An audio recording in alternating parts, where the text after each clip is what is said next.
1400 سال کی کیا ہے اسلامی ہسٹری میں، اور میں کہتا ہوں قیامت تک ایسا منظر آپ کو دیکھنے کو نہیں ملے گا، ایسا ایثار کا جذبہ، ایسا قربانی کا جذبہ کہ غزوہ بدر میں 70 صحابہ شہید ہوتے ہیں، غزوہ احد میں 70 صحابہ شہید ہوتے ہیں، اور کئی سارے صحابہ زخمی ہوتے ہیں، زخمی صحابہ کی لائن لگی پڑی ہے، لیکن انہوں نے اس بات کو گوارا نہیں کیا کہ میں پہلے پانی پیوں، میرا بھائی بعد میں پانی پیے۔ یہ انسانیت کی اعلیٰ مثال تھی۔ یہ اخلاق، یہ کردار ان کے اندر کیسے آیا؟ جبکہ وہ لوگ ایسے تھے کہ ذرا ذرا سی بات پر 100 سال تک لڑتے تھے، ایک دوسرے کے خون کے پیاسے ہو جاتے تھے، لیکن آج ان کے اندر یہ ہمدردی، یہ انسانیت، یہ اخلاق، یہ کردار، یہ اعلیٰ معیار کیسے آیا؟ یہ قرآن کے ذریعے سے آیا، یہ علم کے ذریعے سے آیا۔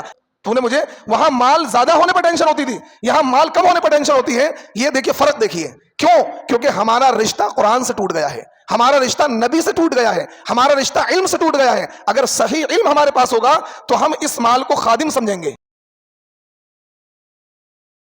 معزز حاضرین کرام، نوجوان دوستوں اور بزرگوں، اللہ تبارک و تعالی نے اس امت کو جو سب سے پہلا حکم دیا ہے وہ پڑھنے اور لکھنے کا دیا ہے، کیونکہ اللہ کے نبی صلی اللہ علیہ وسلم جس ماحول میں، جس معاشرے میں اور جس ملک میں آپ کی بعثت ہوئی تھی، اس ملک میں، اس معاشرے میں ناخواندگی کا ایک عام ماحول تھا، برائیاں اپنے عروج پر تھیں، یعنی معاشرے کے اندر جو بھی برائیاں ہو سکتی ہیں وہ تمام تر برائیاں اس معاشرے کے اندر موجود تھیں۔ شراب نوشی عام تھی، زنا کاری عام تھی، قتل و غارت گری عام تھی، سود خوری عام تھی، اسی طریقے سے جوئے بازی، سٹے بازی، یعنی تمام تر برائیاں اس معاشرے کے اندر پھیلی ہوئی تھی۔ یہ برائیاں کیوں تھیں؟ یہ برائیاں اس وجہ سے تھیں کہ لوگوں کے پاس صحیح علم نہیں تھا، جہالت کے، ناخواندگی کے دلدل میں لوگ پھنسے ہوئے تھے، ان کے پاس رب کا تعارف نہیں تھا، رب کی، خالق کی، مالک کی پہچان نہیں تھی، اور جب انسان کے پاس رب کی، خالق کی، مالک کی پہچان نہیں ہوتی ہے تو وہ انسان نہیں رہتا بلکہ وہ جانور بن جاتا ہے، وہ حقیقت حال سے دور چلا جاتا ہے۔ اسی وجہ سے شیخ سعدی نے فارسی میں ایک شعر کہا ہے، پے علم چوں شمع باید گداخت، پے علم چوں شمع باید گداخت، کہ بے علم نہ تواں خدا را شناخت، کہ علم کے بغیر انسان اللہ کو نہیں پہچان سکتا، علم کے بغیر انسان اللہ کو نہیں پہچان سکتا، اور جب انسان اللہ کو نہیں پہچانے گا تو وہ انسان نہیں رہتا ہے۔ تو اللہ تبارک و تعالی نے نبی امی کو ایک ایسے ماحول میں مبعوث کیا کہ جہاں عام لکھنے پڑھنے کا ماحول نہیں تھا۔ پورے مکہ میں اگر آپ ڈھونڈتے تو 2-3-4 لوگ آپ کو پڑھے لکھے ملتے، سارے ان پڑھ لوگ ملتے، اور خود نبی علیہ الصلوۃ والسلام امی تھے، ان پڑھ تھے، آپ کو پڑھنا لکھنا نہیں آتا تھا، لیکن آپ کا امی ہونا یہ آپ کے لیے اعزاز ہے۔ یہ کیا ہے؟ اعزاز ہے آپ کے لیے۔ ہمارے لیے امی ہونا یہ شرم کی بات ہے، اور نبی علیہ الصلوۃ والسلام کے لیے امی ہونا یہ اعزاز کی بات ہے، کیونکہ آپ امی ہونے کے باوجود آج پوری دنیا میں جو علم دکھ رہا ہے وہ نبی علیہ الصلوۃ والسلام کا صدقہ ہے۔ آپ علیہ الصلوۃ والسلام نے علم صحابہ کو سکھایا، کیونکہ علم 2 طرح کا ہوتا ہے، ایک علم وہ ہوتا ہے جو ہم انسانوں کے ذریعے سے حاصل کرتے ہیں، اس کو کہتے ہیں علم کسبی، اور ایک علم وہ ہوتا ہے جو اللہ تعالیٰ ڈائریکٹ اپنے بندے کو عطا کرتے ہیں، کسی سے پڑھنے کی ضرورت نہیں ہوتی ہے، اس کو بولتے ہیں علم لدنی۔ اللہ تبارک و تعالیٰ نے اپنے نبی کو جو علم دیا وہ علم لدنی دیا، اپنی طرف سے علم دیا، اور حضرت جبریل امین اللہ کے نبی صلی اللہ علیہ وسلم کے پاس تشریف لائے۔ جبل نور ایک پہاڑی ہے مکہ سے تھوڑی دوری پر۔ اللہ کے نبی صلی اللہ علیہ وسلم نے جب وہاں ایک ماحول دیکھا کہ بے دینی کا ایک ماحول ہے، اور وہ خانہ خدا وہ خانہ کعبہ جو توحید کا گھر ہے، اس خانہ کعبہ کا جو مطاف ہے جس میں لوگ طواف کرتے ہیں، خانہ کعبہ کے لوگ چکر لگاتے ہیں، اس مطاف کے اندر 360 بت لوگوں نے رکھ لیے تھے اور ان بتوں کی پرستش اور پوجا کرتے تھے. یعنی توحید کا وہ گھر بھی بت پرستی سے پاک نہیں تھا. اللہ کے نبی صلی اللہ علیہ وسلم اپنے خالق کی طرف متوجہ ہونے کے لیے، کیونکہ کوئی دین تو ابھی تھا نہیں، اللہ کے نبی کو نبوت نہیں ملی تھی، تو آپ کے بارے میں تاریخ میں یہ آتا ہے کہ آپ غار حرا تشریف لے جاتے اور 1 مہینہ مکمل آپ نے وہاں گزارا تنہائی میں، مکمل رمضان کا مہینہ. اس وقت رمضان کے روزے تو نہیں آئے تھے. اللہ کے نبی وہاں جاتے 8-10 دن کے لیے اور پورا دن پوری رات وہیں گزارتے، اللہ اللہ کرتے، عبادت کرتے، کیونکہ ابھی نہ تو نماز کا کوئی طریقہ آیا تھا، صرف آپ غور کرتے، تدبر کرتے، اللہ کو یاد کرتے. اس کے بعد 1 مہینہ آپ نے وہیں گزارا. جب آپ کا توشہ کھانے پینے کا سامان ختم ہو جاتا تو آپ گھر تشریف لاتے اور کھانے پینے کا سامان لیتے، پھر آپ اسی پہاڑی کے غار میں چلے جاتے. آج بھی وہ پہاڑی موجود ہے، وہ غار موجود ہے، لوگ جاتے ہیں وہاں کی زیارت کرتے ہیں، اور اللہ کے نبی صلی اللہ علیہ وسلم اس غار میں بیٹھ کر، اس پہاڑی پر بیٹھ کر اپنے اللہ کو یاد کرتے تھے، لوگوں سے کٹ کر، تاکہ دھیان صرف اللہ کی طرف متوجہ ہو جائے. وہاں آپ اللہ کو یاد کرتے. اچانک ایک فرشتہ آپ کے پاس آتا ہے جس کو جبریل امین کہتے ہیں. وہ آتے ہیں آپ کے پاس اور انہوں نے اللہ کے نبی صلی اللہ علیہ وسلم سے کہا اقرا. اللہ کے نبی نے جواب دیا ما انا بقاری، کیونکہ انہوں نے لفظ اقرا بولا. اقرا کے معنی پڑھنا. اب اللہ کے نبی کیونکہ پڑھے ہوئے نہیں تھے، اللہ کے نبی نے کہا ما انا بقاری، میں پڑھ نہیں پاؤں گا، میں پڑھنا نہیں جانتا ہوں، کیونکہ یہ نہیں بتایا کہ کیا پڑھنا ہے، کچھ لکھا ہوا دیں گے. حضرت عائشہ بیان کرتی ہیں کہ اللہ کے نبی نے جو یہ جواب دیا ما انا بقاری، کیونکہ اگر ہم کسی کو کوئی پڑھنا نہیں جانتا ہو، لیکن اگر ہم اس سے کہیں اقرا بسمی تو بندہ پڑھ دے گا فوراً، کیونکہ ہم پڑھا رہے ہیں وہ پڑھ دے گا. لیکن حضرت جبریل امین نے کہا اقرا، آپ پڑھیے، تو اللہ کے نبی نے کہا ما انا بقاری، میں پڑھا ہوا نہیں ہوں، کیونکہ یہ نہیں بتایا کہ آپ کو کوئی تحریر پڑھنی ہے یا کچھ پڑھنا ہے. پھر دوبارہ حضرت جبریل امین نے آپ کو اپنے سینے سے لگایا، زور سے بھینچا اور پھر کہا اقرا، پڑھیے. اللہ کے نبی نے وہی جواب دیا ما انا بقاری، میں پڑھا ہوا نہیں ہوں. پھر تیسری مرتبہ حضرت جبریل امین نے آپ کو زور سے بھینچا اور چھوڑ دیا. پھر کہا اقرا بسم ربک الذی خلق خلق الانسان من علق اقرا وربک الاکرم الذی علم بالقلم علم الانسان ما لم یعلم. یہ 5 آیتیں قرآن پاک کے سورہ علق کی 30ویں پارے کی آیت نازل ہوئی اور اللہ کے نبی صلی اللہ علیہ وسلم کو نبوت مل گئی. آپ علیہ السلام نے ان کلمات کو سنا اور بعین ہی ان کلمات کو پڑھا. لیکن وحی کا بوجھ، اس کی وجہ سے آپ پر گھبراہٹ اور کپکپاہٹ طاری ہو گئی. اور پھر جبریل امین کو اپنی اصلی حالت میں دیکھا. حضرت جبریل امین کا جو وجود ہے، اتنا وجود ہے کہ زمین سے لے کر آسمان تک پورا بھرا ہوا تھا، اور آپ کے 600 بازو ہیں. اب ظاہر سی بات ہے نبی علیہ السلام بشر ہیں، بتقاضۂ بشریت یہ 2 چیزیں، ایک تو وحی کا بوجھ اور دوسرا حضرت جبریل امین کو اپنی اصلی حالت پر دیکھنا. آپ علیہ السلام پر گھبراہٹ طاری ہوئی، کپکپی طاری ہوئی. آپ علیہ السلام وہاں سے اپنے گھر تشریف واپس لے گئے. اب یہاں پر میں آپ کو یہ بتاتا چلوں کہ وحی، دیکھیے ایسے ماحول میں کہ جہاں کوئی پورے عرب کے اندر آپ تلاش کرو گے تو چند ہی لوگ آپ کو لکھنے پڑھنے والے ملیں گے، اس ماحول میں پہلی وحی آتی ہے اقرا بسم ربک الذی خلق، پڑھیے. لیکن کیا پڑھنا ہے؟ اپنے اس پروردگار کے نام سے پڑھنا ہے کہ جس نے انسان کو پیدا کیا ہے، اور پھر انسان کو کس طرح پیدا کیا. انسان کو وہ بتلا دیا خلق الانسان من علق، انسان کو خون کے لوتھڑے سے پیدا کیا ہے. انسان کے پیدائش کے کئی سارے مرحلے ہیں.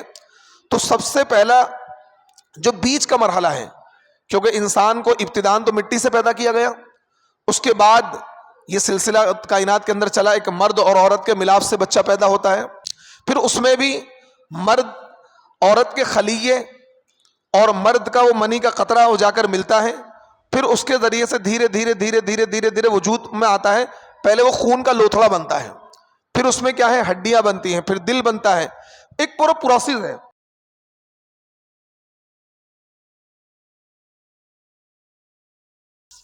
تو سب سے پہلے خون کا لوتھڑا ایک بن کر تیار ہوتا ہے. اس چیز کو قرآن نے کہا اقرا بسم ربک الذی خلق خلق الانسان من علق، کہ اللہ تبارک و تعالیٰ نے انسان کو خون کے لوتھڑے سے پیدا کیا ہے. وہ خون کا لوتھڑا جو بن کر تیار ہوتا ہے، پھر اس کو دھیرے دھیرے دھیرے دھیرے دھیرے اللہ تعالیٰ پرورش دیتا ہے، اس کو آگے بڑھاتا ہے، پھر وہ ایک بچے کی شکل میں تیار ہو جاتا ہے. تو خلق الانسان، یعنی ایک طرف تو اللہ تعالیٰ کہہ رہا ہے کہ اقرا، پڑھیے، اپنے اس پروردگار کے نام سے پڑھیے جس نے خلق، تمام چیزوں کو پیدا کیا ہے، پوری کائنات کو پیدا کیا ہے، تاکہ انسان کے ذہن میں یہ بات آ جائے کہ دیکھو علم حاصل کرنا ہے، پڑھنا ہے اس پروردگار کے نام سے کہ جس نے پوری کائنات کو پیدا کیا ہے. اور پھر انسان کو یہ احساس دلا دیا کہ علم حاصل کرنے کے بعد غرور اور تکبر نہیں ہونا چاہیے، کیونکہ انسان کی جو اوقات ہے خون کے لوتھڑے کے علاوہ کچھ نہیں ہے. انسان کو اللہ نے ایک منی کے ناپاک قطرے سے پیدا کیا ہے، منی کے ناپاک قطرے سے پیدا کیا ہے. تو اللہ تعالیٰ نے خلق الانسان من علق، کہ اللہ تبارک و تعالیٰ نے انسان کو خون کے لوتھڑے سے پیدا کیا ہے. تو اس وحی میں سب سے جو بنیادی چیز ہے وہ یہ ہے کہ اللہ کے نام سے پڑھنا ہے. وہ علم کہ جس میں اللہ کا نام نہ آئے، وہ علم جس میں اللہ کا تعارف نہ ہو، وہ علم انسان کو بربادی کی طرف لے جاتا ہے. آج پوری دنیا کے اندر علم کی بھرمار ہے، لیکن وہ علم اللہ کے نام سے جڑا ہوا نہیں ہے، وہ علم اللہ کے نام سے الگ ہے. تو آج وہ علم تباہی مچا رہا ہے، خرافات مچا رہا ہے. یہ ایٹم بم کیا ہے؟ یہ ایٹم بم کس نے بنایا؟ انسان نے بنایا. کس لیے بنایا؟ ایک ملک کی دوسرے اپنے ملک کو بچانا، دوسرے ملک کی آبادی کو ختم کرنا. ایسی ایسی زہریلی گیس لوگوں نے بنا لی ہے کہ جب چاہے جس ملک میں چاہے تباہی پھیلا دیں، لوگوں کو مار دیں. اور آپ نے دیکھا ہوگا سیریا کے اندر کیمیکل اٹیک کیا گیا. وہاں جو بشار الاسد کی حکومت تھی، اس بدتمیز اور غلیظ ترین خنزیر کی حکومت تھی، اس نے وہاں کے 8 لاکھ سنی مسلمانوں کو ذبح کیا، اور اس نے وہاں کیمیکل اٹیک کروائے. یعنی ایسا کیمیکل کہ انسان کے اوپر پڑ جائے انسان ہڈی کا ڈھانچہ بن جائے، ایسے ایسے کیمیکل اٹیک کروائے. تو یہ کیمیکل انہوں نے کیسے بنانا سیکھا؟ یہ ایٹم بم انہوں نے کیسے بنانا سیکھا؟ انہوں نے یہ جدید ترین ہتھیار کہ اوپر سے کیا ہے، کسی بھی ملک پہ بمباری کر دی جائے، کسی بھی شہر پہ بمباری کر دی جائے، اس ملک کو تباہ و برباد کر دیا جائے. یہ انہوں نے علم سے سیکھا ہے. لیکن ان کا جو علم تھا وہ علم وہ تھا کہ جس میں اللہ کا نام نہیں تھا. ان کا وہ علم تھا کہ جس میں رب کا تعارف نہیں تھا.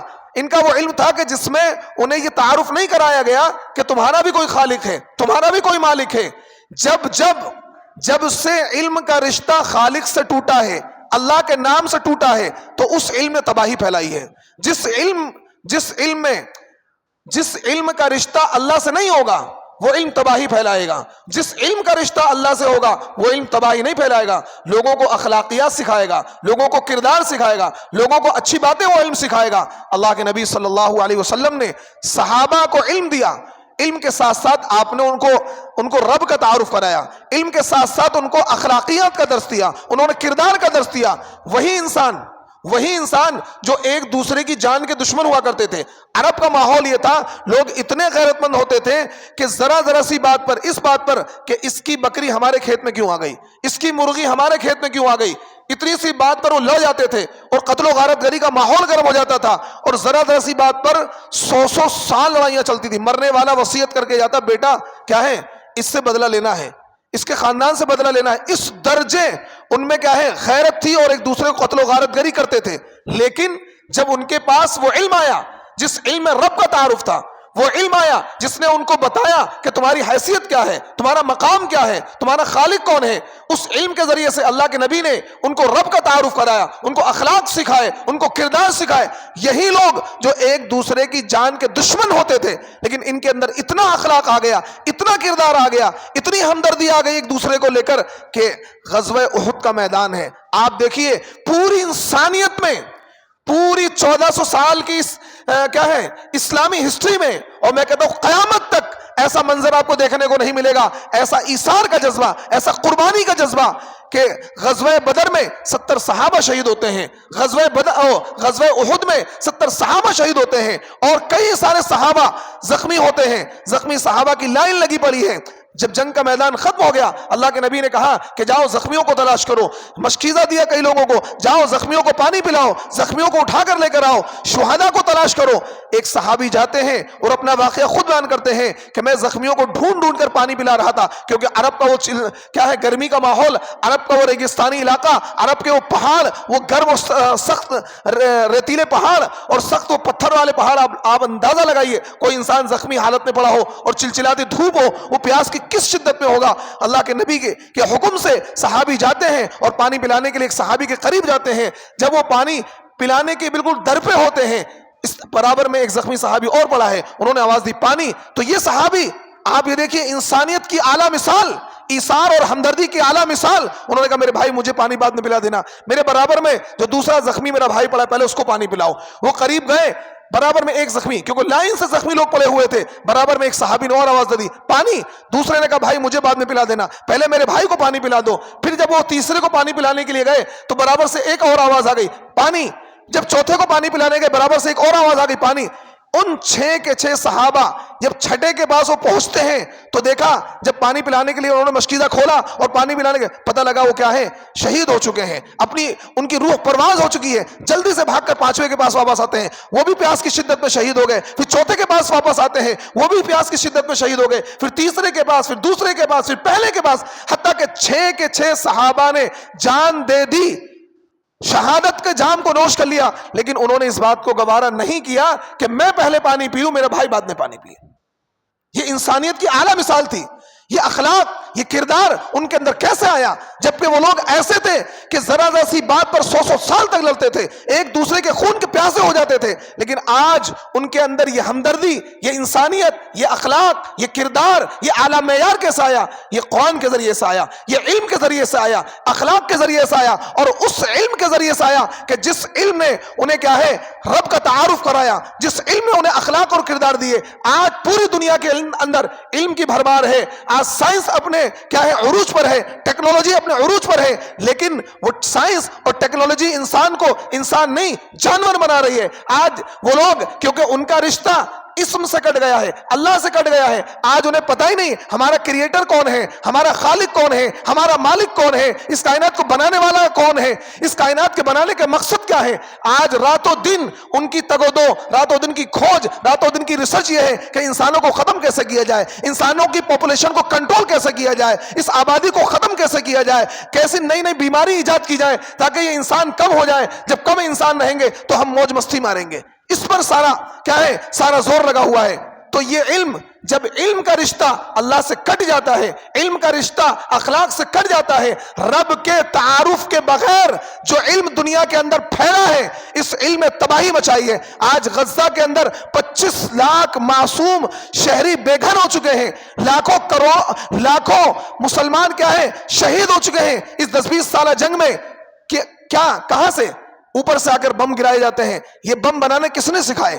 یہ کیا ہے یہ ہتھیار بنانے کس نے سکھائے؟ یہ علم کے ذریعے سے سیکھا، سائنس کے ذریعے سے سیکھا، اور اس کو سیکھ کر دوسری آبادیوں کو، دوسرے انسانوں کو ختم کرنا سیکھا۔ زہریلی گیس بنانی کہاں سے سیکھی؟ علم کے ذریعے سے سیکھی ہے۔ لیکن یہ وہ علم تھا کہ جس کا تعلق اللہ سے نہیں تھا، یہ وہ علم تھا جس میں رب کا نام نہیں آتا تھا، یہ وہ علم تھا کہ جس میں اللہ کا تعارف نہیں ہوتا تھا۔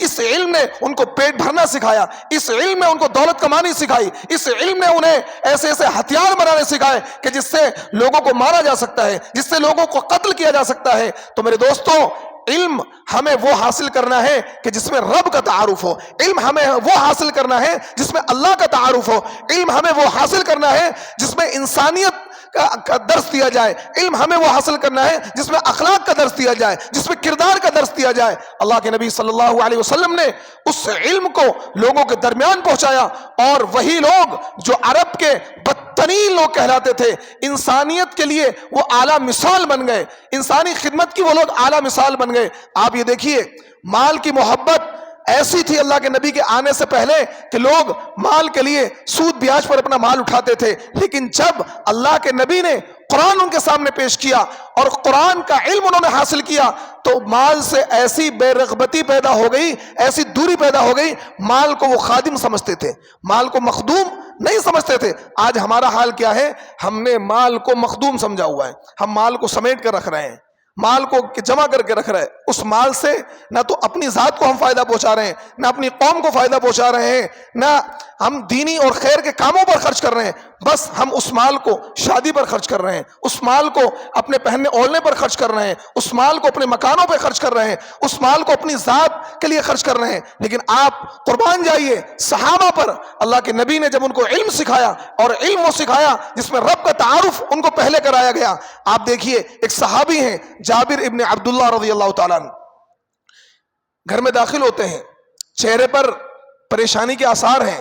بیوی نے پوچھا کیوں پریشان ہو آپ کے چہرے؟ کیونکہ بیوی کیا ہے، ہن لباس لکم وانتم لباس لہن، بیوی کو اللہ نے ایسا بنایا، بیوی آپ کے سکون کا ذریعہ ہے اور آپ بیوی کے سکون کا ذریعہ ہیں۔ بیوی اپنے شوہر کے چہرے کے حالات کو پڑھ لیتی ہے کہ میرا شوہر پریشان ہے، تو بیوی نے کہا کہ آپ کچھ پریشان نظر آ رہے ہیں، آپ کے چہرے سے میں ٹینشن محسوس کر رہی ہوں۔ تو صحابی بولے یار ٹینشن یہ ہے کہ مال بہت زیادہ ہو گیا ہے، کیا کروں؟ مال بہت زیادہ ہو گیا، ٹینشن ہو رہی ہے۔ آج ہمیں ٹینشن کس بات کی ہوتی؟ مال کم ہو رہا ہے، کیا ہے؟ مال کم ہو رہا ہے، اس مہینے کیا ہے 50,000 بچے، پچھلے مہینے 1,00,000 بچے تھے، تو اس کو لوگ پتہ کیا کہتے ہیں؟ یار اس مہینے کیا ہے گھاٹا ہو گیا، یعنی کہ کم کمایا، یار اس مہینے 50,000 کا گھاٹا ہو گیا، یعنی اس کو گھاٹے سے تعبیر کریں۔ پچھلے مہینے ایک سیزن میں 5 لاکھ کمائے اور دوسرے سیزن میں 3 لاکھ کمائے، تو پتہ کہ 2 لاکھ کا گھاٹا ہو گیا، اس سال کیا 2 لاکھ کا گھاٹا ہو گیا، یعنی کہ 2 لاکھ کم کمائے ہیں۔ یہ تو لوگوں کے حال ہیں۔ جابر ابن عبداللہ رضی اللہ تعالیٰ نے کہا کہ ٹینشن یہ ہو رہی مال سے زیادہ ہو گیا، کیا کروں؟ اب ہم جیسے لوگ ہوتے، ہماری بیویاں ہوتی، کہتے ایک پلاٹ اور خرید لو، ٹینشن کیوں لے رہے؟ ایک پلاٹ لے کے ڈال دو، یمنا بہار میں پلاٹ لے کے ڈال دو، زکات نکالنا نہیں، کہنا بچوں کے لیے ضرورت پڑے بیچ لینا۔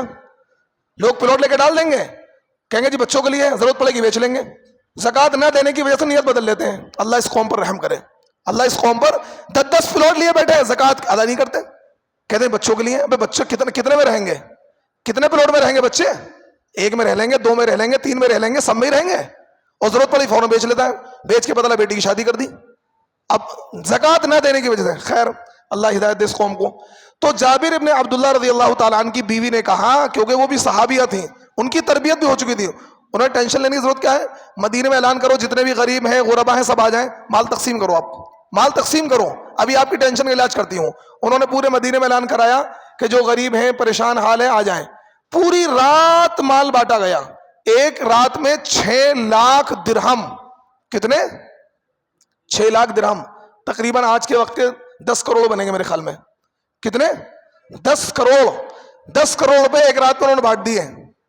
اور صبح آ کے فجر کی نماز پڑھ گئے، بیوی کا ہاتھ چوما کہ اللہ کا شکر ہے میری ٹینشن ختم ہو گئی، اور تو نے مجھے ایک اچھا راستہ دکھایا، تو نے مجھے، وہاں مال زیادہ ہونے پر ٹینشن ہوتی تھی، یہاں مال کم ہونے پر ٹینشن ہوتی ہے۔ یہ دیکھیے فرق دیکھیے، کیوں؟ کیونکہ ہمارا رشتہ قرآن سے ٹوٹ گیا ہے، ہمارا رشتہ نبی سے ٹوٹ گیا ہے، ہمارا رشتہ علم سے ٹوٹ گیا ہے۔ اگر صحیح علم ہمارے پاس ہوگا تو ہم اس مال کو خادم سمجھیں گے، اس مال کو کیا سمجھیں گے؟ خادم سمجھیں گے، مخدومی سمجھیں گے، اس مال کے ذریعے خدمت لیں۔ کوئی پتہ نہیں کب کسی کی آنکھ بند ہو جائے، کوئی لکھوا کر نہیں آیا، کب کس کی آنکھ بند ہو جائے۔ تو اس مال کے ذریعے سے آپ اپنی آخرت کو سنوار لیں، اس مال کے ذریعے سے جو آپ نے آگے بڑھا دیا نا، جو آپ نے آگے بڑھا دیا، بس یہی کام میں آنے والا ہے۔